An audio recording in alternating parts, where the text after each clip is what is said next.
Hello दोस्तों, स्वागत है आपका मेरे इस चैनल अब्दुल एडुकेयर में।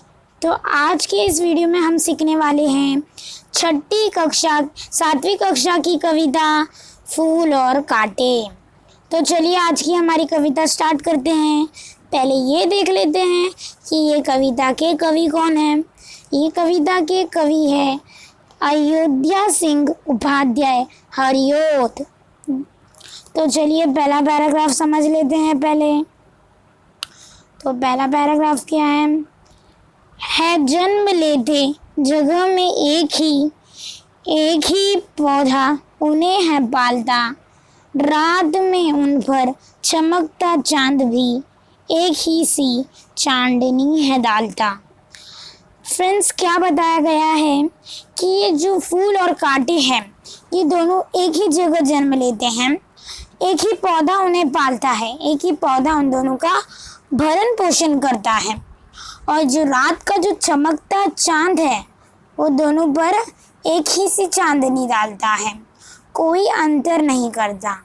तो ये हमारे कवि जी ने समझाया है फर्स्ट पैराग्राफ में।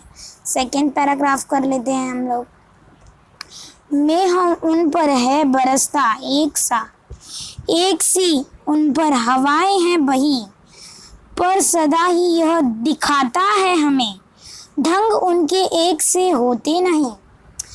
ये जो क्या बोला गया है कि मेह मतलब बादल।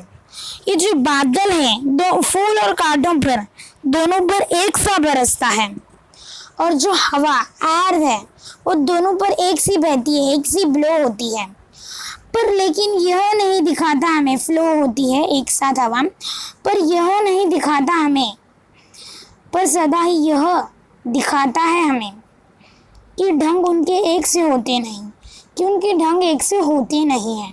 ढंग मतलब व्यवहार, उनका रहन सहन, इसको ढंग बोलते हैं। पर हमें यह नहीं दिखता कि उनके ढंग एक से नहीं होते।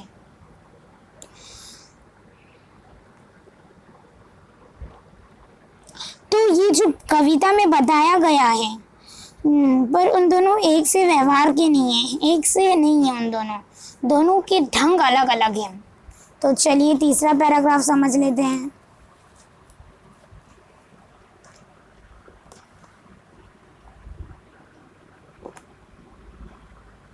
छेद कर काटा किसी की उंगलियां, फाड़ देता है किसी का वर वसन,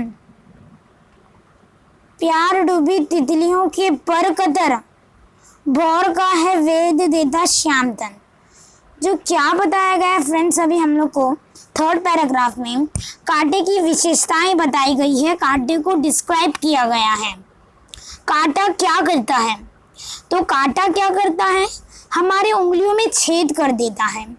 हमारे सुंदर वर मतलब सुंदर, वसन मतलब वस्त्र, कपड़ा। तो जो क्या है, कांटा किसी की उंगलियों में छेद कर देता है, सुंदर कपड़े फाड़ देता है, प्यारी प्यारी तितलियों के पर कतर देता है, भौर का है वेद देता श्याम तन।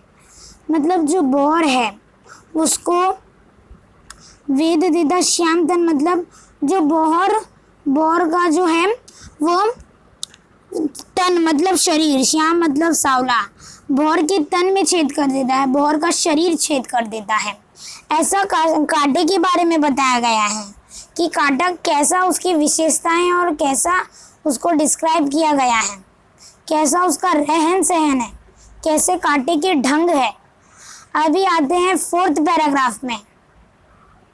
फोर्थ पैराग्राफ में फ्रेंड्स यही बताया गया है कि फूल लेकर तितलियों को गोद में, भौर को अपना अनूठा रस पिला, निज सुगंध और निराले रंग से है सदा देता कली जी की खिला।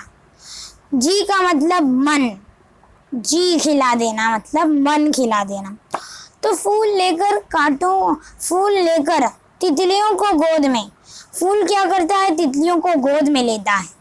भौर हनी बी को अपना रस, अनूठा रस, अपना फूल का जो रस रहता है वो पिलाता है, मीठा रस। अपने निज सुगंध और निराले रंग, अपना एकदम अच्छा सुगंध और निराले रंग से सबका है सदा देता कली जी खिला, मतलब मन खिला देता है। मन एकदम हमारा सुंदर सुंदर हो जाता है, खुश हो जाते हैं। अब आते हैं हमारे फिफ्थ पैराग्राफ है फ्रेंड्स। है खटखटाता एक सबकी आंखों में, दूसरा है सोता सूर सी स्वर। किस तरह कुल की बड़ाई काम दे, जो किसी में हो बड़प्पन की कसर। तो हमारे फिफ्थ पैराग्राफ में सिर्फ यही बताया गया है फ्रेंड्स कि एक है सबकी आंखों में खटखटाता है। खटखटाना मतलब चुभना, सबको पसंद ना आना। तो है कांटा, कांटा जो है जो सबको पसंद नहीं आता। और दूसरा है सोता सूर शीश पर, सूर मतलब देवता, शीश पर मतलब सिर। और दूसरा जो है वो लोगों के देवताओं के सिर पर चढ़ाया जाता है। और एक जो है वो सबकी आंखों में खटखटाता है, सबकी आंखों में चुभता है, किसी को वो पसंद नहीं आता। किस तरह कुल की बड़ाई काम दे, जो किसी में हो बड़प्पन की कसर।